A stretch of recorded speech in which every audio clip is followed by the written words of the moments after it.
அழகு அழகு சீரியலில் மதியம் மலரும் லக்ஷ்மியோட சண்டை போட்டுக்கிட்டு 2 பேருமே வீட்டை விட்டு வெளியே போயிட்டாங்கன்னா மட்டும்தான் லக்ஷ்மிக்கு இவங்களோட அருமை தெரியும்னு நினைக்கிறவங்க நம்ம வீடியோவை லைக் பண்ணிவிட்டு நம்ம சேனல் இன்னும் சப்ஸ்கிரைப் பண்ணாதவங்க சப்ஸ்கிரைப் பண்ணிக்கோங்க. சாப்பாடு தான் சரியில்லை, எங்கே போகிற அப்படின்னு சொல்லி மதியை கேட்குறாங்க லக்ஷ்மி. அதுக்கு மதி சொல்கிறாங்க, அதுதான் சரியில்லைனாலும் சாப்பிட்டீங்க தானே, கொஞ்சம் கொஞ்சமாக தானே என்னால் ரெடி பண்ண முடியும், எனக்கே செய்ய தெரியாதுன்னு சொன்னேன், என்ன செய்ய சொன்னதே நீங்கள் தானே அப்படின்னு கேட்கவும், இந்த வாய்க்கு ஒன்றும் குறைச்சலே இல்லை அப்படின்னு சொல்லி லக்ஷ்மி சொல்கிறாங்க. சரி அப்படிங்கிற மாதிரி தலையை மட்டும் ஆட்டிட்டு மதி தன்னோட ரூமுக்குள்ளே போக போகிறாங்க. அப்போ லக்ஷ்மி இருந்துக்கிட்டு எங்கே போகிற அப்படிங்கிறாங்க. ரூமுக்கு. ஏன் எங்கே போகிற? நான் இவ்வளோ நேரம் வேலை செஞ்சேன்ல, கொஞ்சம் நேரம் ரெஸ்ட் எடுக்க வேண்டாமா, எனக்கு கொஞ்சம் காலேஜுக்கு அப்ளை பண்ணுற வேலையெல்லாம் இருக்குது, அதையும் நான் போய் பார்க்கணும் அப்படிங்கிறாங்க. ஓ, மகாராணிக்கு இந்த வேலை இல்லைன்னா இன்னொரு வேலை டான்னு கொடுத்துருவாங்களா? என்ன உங்கள் அப்பாவா காலேஜில் வச்சு நடத்திட்டுருக்காரு? ஒரு வேலை போன உடனே அடுத்த வேலையை கொடுக்கறக்கு, வேலைக்கெல்லாம் அப்புறமா அப்ளை பண்ணிக்கலாம், இப்போ ஒன்றும் அவசரம் இல்லை. இங்கே வா, இங்கே நான் துணியெல்லாம் ஊற வச்சுருக்கேன் பார் கொல்லப்புறத்தில், அதை போய் துவைச்சி போடு அப்படிங்கிறாங்க.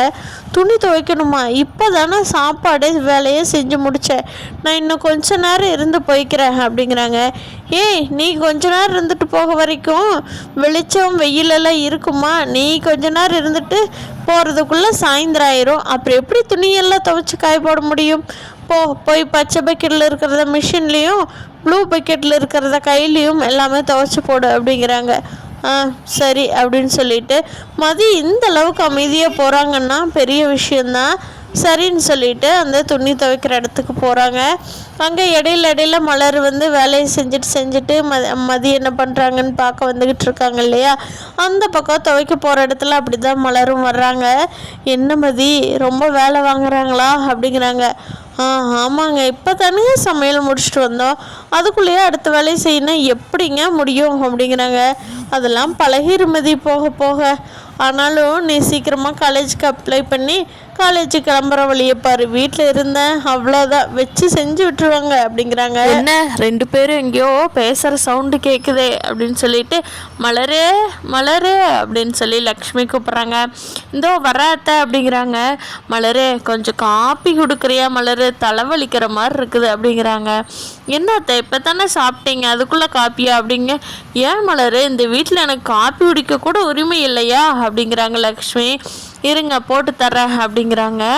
அப்போ சரி மலர், சீக்கிரமாக வச்சுக்கிட்டு வாங்க அப்படின்னு சொல்லிட்டு ஹாலில் உட்காந்துருக்காங்க.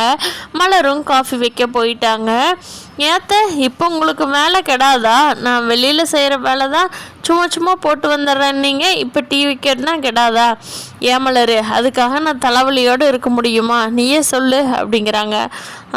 இதுக்கு ஒன்றும் குறைச்சல் இல்லை அப்படின்னு நினச்சிக்கிட்டே மலர் காஃபி வச்சு கொண்டு போய் கொடுக்குறாங்க.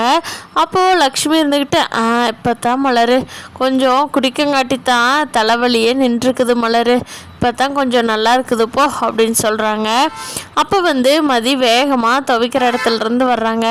சீ அப்படின்னு சொல்லிக்கிட்டு துவைக்கிற இடத்துலருந்து கையெல்லாம் கழுவிக்கிட்டு கையை உதறிக்கிட்டு வீட்டுக்குள்ளே வர்றாங்க. அப்போது லக்ஷ்மி இருந்துக்கிட்டு, என்ன மதி அதுக்குள்ளே துவைச்சி போட்டியே, என்ன இவ்வளோ சீக்கிரமாக துவைச்சிட்ட, துணியில் இருந்த அழுக்கெல்லாம் போச்சோ போகலையோ, எப்படி துவைச்ச அப்படிங்கிறாங்க.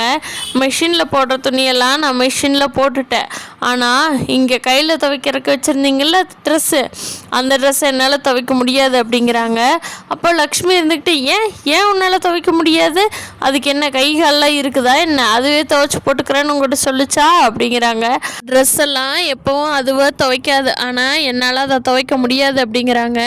சரி மதி நீ இரு, நான் போய் துவைச்சிக்கிறேன் அப்படின்னு சொல்லி மலர் வேகமாக துவைக்கிற இடத்துக்கு போகிறாங்க. அப்போ லக்ஷ்மி இருந்துட்டு மலரு மலரு மலரு அப்படின்னு சொல்லிட்டு மலர் பின்னாடியே போகிறாங்க. மதியும் கூடவே போயிடுறாங்க.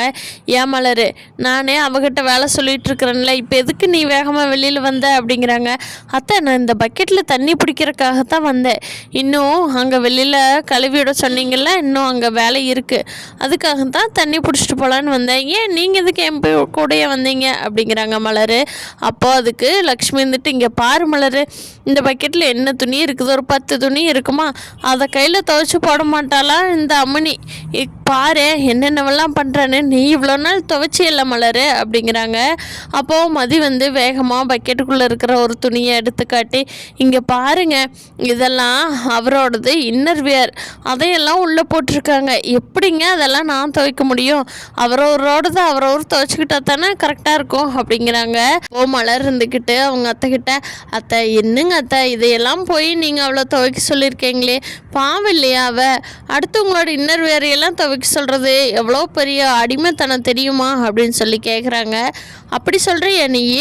நல்லா அந்த காலத்தில் எங்கள் மாமியாரோடது மாமனாரோடது அத்தனை துணியும் நான் தான் துவைச்சி அத்தனை பேர்த்துக்கு சமையல் பண்ணி போட்டு இந்த குழந்தை குட்டிகளெல்லாம் 4-5 பேர்த்த வளர்த்தி நல்லா எப்படி பார்த்துக்கிட்டேன் தெரியுமா? இன்றைக்கி என்னடான்னா ஒரு சோறாக்க சொல்லி ஒரு துணி துவைக்க சொல்கிறதுக்கு இவ்வளோ வளப்பறை பண்ணுறீங்க அப்படிங்கிறாங்க. அப்போ மதி வந்து வேகமாக அந்த பக்கெட்டில் இருக்கிற துணியை தூக்கி தட்டி விட்டுட்டு வீட்டுக்குள்ளே வந்துடுறாங்க. வந்ததும் மதி சொல்கிறாங்க, எங்கனால உங்கள் இன்னர்ஸ் எல்லாம் துவைக்க முடியாது அப்படின்னு சொல்லிடுறாங்க. உடனே அங்கே இருக்கும்போதே அப்போது லக்ஷ்மி இருந்துக்கிட்டு, மரியாதையை நீ தான் துவைக்கணும், உனக்காகத்தான் ஊற வச்சிருக்குது, நீ தான் துவைச்சிட்டு வரணும் அப்படிங்கிறாங்க. இதை கேட்டுட்ருக்கிற மலர் வந்து, அத்தை நீங்கள் மதிக்கு இந்த வேலையெல்லாம் கொடுக்கக்கூடாது அத்தை அப்படிங்கிறாங்க. மலர்கிட்ட, ஏன் மலர் நீ என்ன அவளுக்கு கூட்டு சேர்ந்துக்கிட்டு பேசிகிட்டு இருக்கிற அப்படிங்கிறாங்க. நான் கூட்டெல்லாம் சேரல, நியாயமாக தான் சொல்லிகிட்டு இருக்கிறேன், அது எப்படி அடுத்தவங்களோட இன்னர்ஸ் எல்லாம் அவகிட்ட கொடுத்தா எப்படி துவைக்க முடியும் அப்படிங்கிறாங்க. ஏன் மலர் அப்போது ஒரு மாமனார் மாமியார் வயசானவங்களது எல்லாம் துவைக்கிறதுனா அப்போ யார் துவைக்கிறது அப்படிங்கிறாங்க. அதுக்கு உரிமைப்பட்டவங்க இருக்காங்கல்ல, அவங்க துவைச்சிக்கலாம், ஏன் நீங்கள் இருக்கீங்களே நீங்களும் கூட துவைச்சிக்கலாம், அதுக்கு என்ன இப்போ அப்படின்னு சொல்லி சொல்கிறாங்க. மதி இருந்துக்கிட்டு, என்னால் சுத்தமாக முடியாது, நீங்களும் துவைச்சிங்க, அவரவர் சுயமரியாதை இல்லாதவங்க தான் அடுத்தவங்களோட இன்னர்ஸ் எல்லாம் துவைக்கணும், அப்படி தான் எனக்கு தோணுது, அதனால் நான் துவைக்க மாட்டேன் அப்படின்னு சொல்லிட்டு மலர் மதியும் வேகமாக அந்த இடத்த விட்டு வந்துடுறாங்க. அப்போது எல்லாருமே சாப்பிட்றதுக்கு வீட்டுக்கு வர்றப்போ தன்னோட பசங்கக்கிட்ட எல்லாம் லக்ஷ்மி அம்மா சொல்கிறாங்க, இங்கே பாருடா இப்படி மதி வந்து ட்ரெஸ்ஸு அப்பாவோட ட்ரெஸ் எல்லாம் துவைக்க மாட்டேன்ட்டா, கேட்டால் மலரும் அதுக்கு சப்போர்ட் பண்ணுறா, என்னடா நீங்கள் சொல்லுங்கடா நீங்கள் என்ன சொல்கிறீங்க அப்படிங்கிறாங்க. அதுக்கு பாக்யராஜ் இருந்துக்கிட்டு, அம்மா ஆமாம்மா அப்பாவோடதெல்லாம் எப்படிம்மா மதிக்கிட்ட கொடுத்தா மலர்கிட்ட கொடுத்தா எப்படிம்மா துவைப்பாங்க, சங்கட்டமாக இருக்காதா, அதையெல்லாம் அவரை துவைச்சிக்கணும்மா, என்னோடது சுரேஷுது நாங்கள் எல்லாமே நாங்களே துவைச்சிக்கோம்மா, ஏண்டா சுரேஷ் நீ அப்படித்தானே துவைக்கிற அப்படிங்கிறாங்க. சுரேஷ் அப்போ ஆமாம் ஆமாம் ஆமான்னு தலையாட்டிடுறாரு சுரேஷ். அப்போ அவங்க அம்மா இருந்துக்கிட்டு, ஓ நம்ம தான் கொஞ்சம் ஓவரமாக போயிட்டோமோ அப்படிங்கிற மாதிரி நம்ம லக்ஷ்மிக்கு நினப்பு வந்ததுன்னா நல்லாயிருக்கும். ஆனால் லக்ஷ்மிக்கு அந்த நினப்பெல்லாம் வராது. பாரு பையனுங்களும் சேர்ந்து பொண்டாட்டிகளுக்கு சப்போர்ட் எப்படி பண்ணுறான்னு பாருங்க அப்படின்னு சொல்லி ராகவன் கிட்ட சொல்கிறாங்க. ஆமாம் ஆமாம் லட்சுமி நானும் தான் பார்த்துக்கிட்டு இருக்கிறேன், கேட்குது எனக்கும் தான் அப்படிங்கிறாங்க.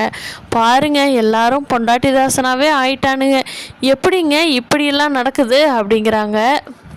குடும்பத்தில் மதி எப்போ தான் தன்னோட ஃபுல் பழத்தையும் வச்சு இந்த வீட்டை மாற்றுறாங்களோ அப்போ தான் இந்த லக்ஷ்மியோட வாயெல்லாம் அடங்கும்.